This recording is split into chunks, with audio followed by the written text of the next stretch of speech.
Hello cuties, it's spooky season, so I come to you with Spooky Rex. I have picked a list of my 13 favorite spooky books to read in the autumn time. Some of these are very, very spooky, and some of these are light, fun, spooky, and some are in between, because I just think they fit the theme of spooky season, and that's what we're talking about. So, let's get down to it. These are not ranked in any order. They're not, I'm sorry. They are all 5-star reads for me for various different reasons. So I decided to give you all my 5 stars, 13 of them that are spooky for the season. That's the name of the game. I explained that far too long and someone's upset about it. This is my spooky dog. What do you want? Franco. Did you want to have a say in what books I should be reading? You should buy my mom's book so she can afford to buy me more treats. What was that, Paul? I didn't catch that. You can go to ko-fi.com/Stephanie Gillis for more information. Subscribe and donate now to get access to free videos. Whoa, what a great deal. Wow, I didn't know you talk so much. Crazy. He's really mouthy these days. He just doesn't stop promoting me shamelessly all the time. Every time we go for a walk, he's like, look at my mom's Ko-fi, look at my mom's books. He just doesn't stop. I ordered a dog, not a publicist. All right. Well, anyway, some of these books you may have heard of, some you may not have heard of. Some of these I talk about a lot. Some of them I haven't talked about a whole lot either. So, again, not in order. They're in order of how Goodreads told me I had rankings. And I was like, oh yeah, that book. Oh yeah, that book. Oh yeah, that book. Because that's how I figure out these videos. They don't just pop out of my brain. I have to sift through the lists and the spreadsheets to go, oh yeah, that's a good one.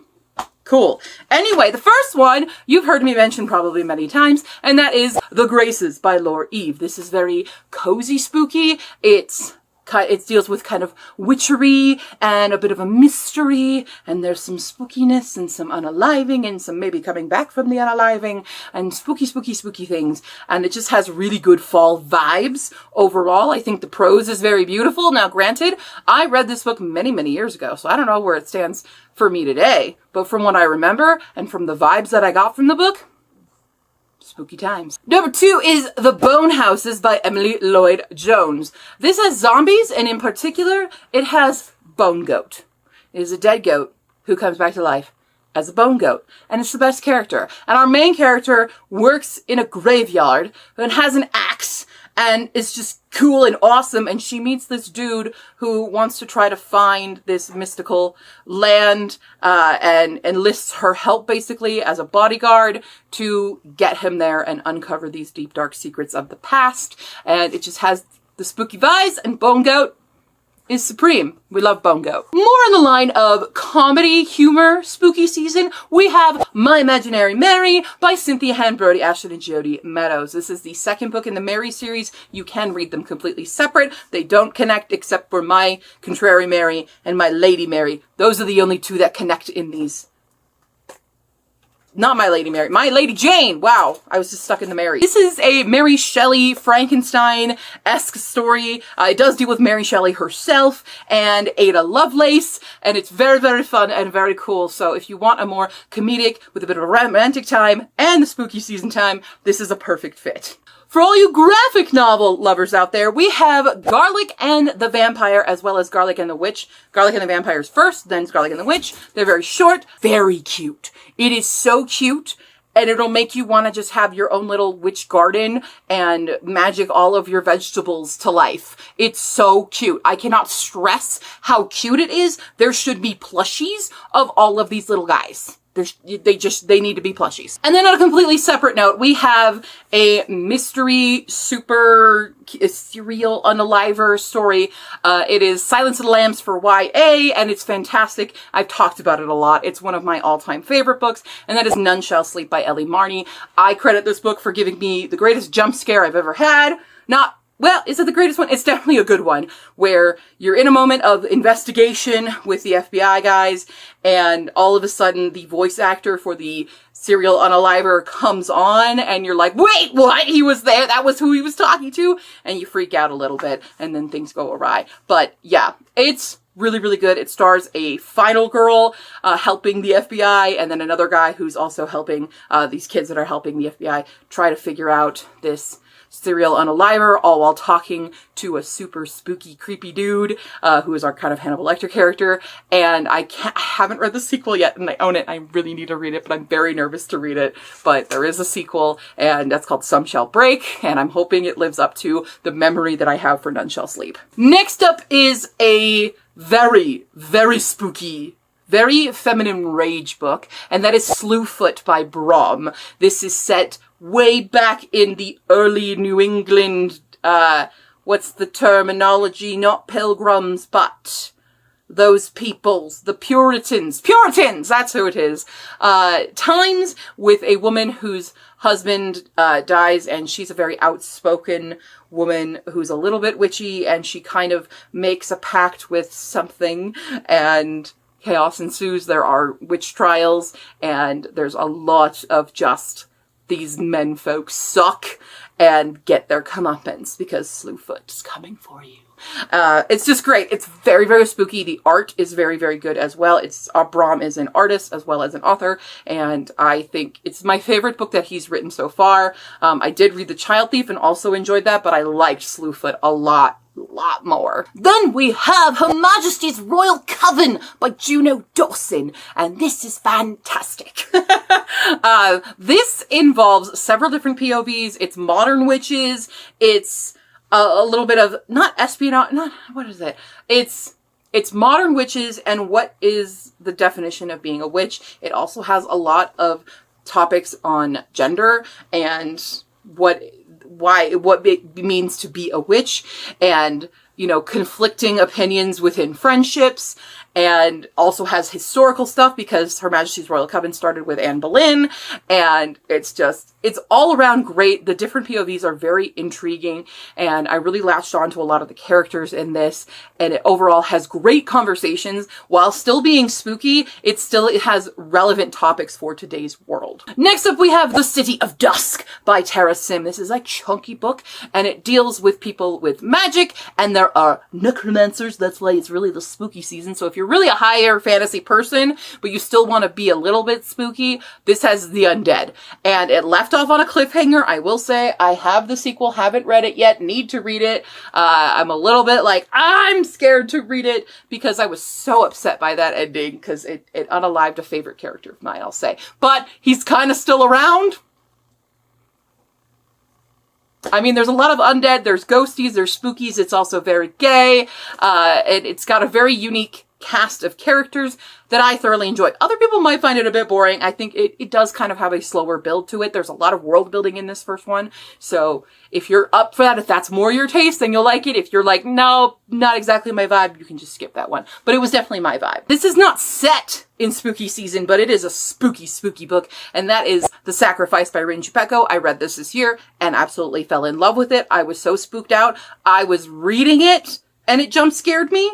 Like physically reading it, and I could like hear sound effects that you would put in as a movie with this book, and it made me go, ah! There's a lot of creepy stuff. It is set on this kind of, not uninhabited island, but very isolated island, where this young kid is, not a young kid, they're a non-binary main character, also her kid people, who takes care of the island. And this film crew wants to go there because there's a lot of history. There was like a cult there. There's spooky murders, and there's historical things with people going missing. There's these mystery journals trying to figure out what exactly is up with this island. And there's a lot of spooky stuff. It's one of those kind of, it feels like a, not a mockumentary. It feels like that, like a found footage horror film when you're reading it. So if you're really into those styles of films, this is a book for you because it really emulates that. And I just absolutely loved it. It had a bunch of twists that I didn't see coming. There's a good doggo who's the best doggo of all time. And hey, sorry, he just got offended by that. You're the best doggo of all time. Yeah, highly, highly recommend this book. Next up, back into the more satirical comedy, but also very horrific, we have The Witchstone by Henry H. Neff. This came out this year. I had an arc for it, and I loved it. Our main character, if you like Crowley from Good Omens, you will like this main character. He's Crowley, but an absolute disgrace and failure to his cause. And, well, I mean, I guess Crowley is that too. But He is very self-serving and is just always working 5 different strings in the background, and I just really enjoyed his character. I loved his relationship with the cursed peoples that he's trying to help out when really he's trying to help himself. And he's just trying not to get fired, basically. And it's a grand time. They go all around. They go to Liechtenstein, and there's a little kiddo in there who's also just fantastic. I would love to see this as a film. This has such good vibes. I want Matt Berry to play our main. I need Matt Berry as our guy. Okay? I need that really badly. So, I don't know who I would cast as the kiddo and the young woman, but I definitely know Matt Berry has to be the lead. Next up, this is not on this planet. It's in space, but it's very spooky and scary, and that's Paradise 1 by David Wellington. I think this one is so good. If you like AI going awry, this is this kind of story. It also deals a lot with, like, Greek myths in space. So we have a Minotaur moment and stuff, and all of the names of ships and AIs are actually from Greek mythology. So if you know Greek mythology, you can be like, oh, I feel like I know where this is going, because they did give very good foreshadowings within the names. So highly recommend this one. It is a chunky book, but it reads very fast in my opinion, and there's a lot of fun characters. Rapscallion is another great robot character. That's the best and my favorite. And we have really cool human characters as well that it's just great. It's just a great time. I have a great time with it. Last two. We're down to last two. We have The Dead Cattail Assassins by P. Jelly Clark. This is a novella, and it also just came out this month, or this last month, and it's very intriguing. It's kind of not so much, I mean, it has a lot of spooky moments. There's horrific moments because our main character is an assassin who is indentured basically to this god, and then to this kind of assassin's guild, and is told he has to go unalive this next mark, but pull up the mark, and why do you look like that? I'll just say that. And it's very, very interesting. And there's a whole, it's weird that it's so short because it felt like it packed so much in it. And I'm kind of mad that it's a little novella, and I want like a series of these characters and all this exploration. So very spooky, very short, good times. And lastly, we have very spooky, this is Anna Marie McLemore's, I think it's her first like true horror, and that is Flawless Girls. This is about a finishing school and these two sisters who go to it, and one of them is like, this place is off, I'm leaving. That sister is also intersex, so if you need an intersex main character for her kid, read this book. It is very spooky. It had a lot of moments where I really was not sure who was the true villain and what was going on. There's like the girls at the school at night kind of go a little, and things happen, and there's like molten gold and hanging in a chandelier and all this weird things that it has the magical realism touch. So if you're not a magical realism person, you may not like this as much, but it's magical realism and horror, and it's such a unique combination and a very unique story that has so much going for it. I highly, highly recommend that. So those are my 13 spooky books for spooky season. I hope you guys pick those up and let me know your thoughts on them. If I hit the mark or if I was way off base, it's okay because reading is subjective. Let me know some recommendations of what you think is a really good spooky season book that maybe I would like. Let me know. But again, I'm not really one of the, for those giving my recommendations, I'm not a domestic thriller type person. I'm not a Riley Sager or a Grady Hendrix girl.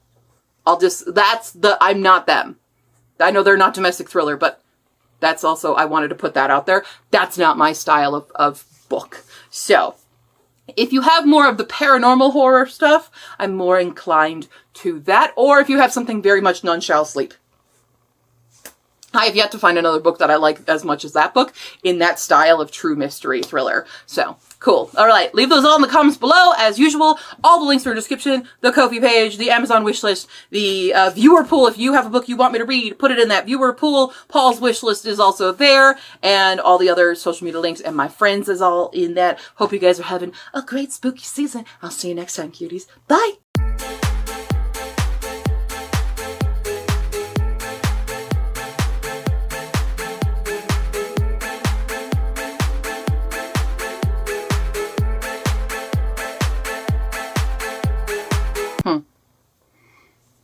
Lighting and I are never friends. Are you gonna chew on the tripod the whole time? Sir. My imaginary maze. Well, good thing I messed up that line because you did that.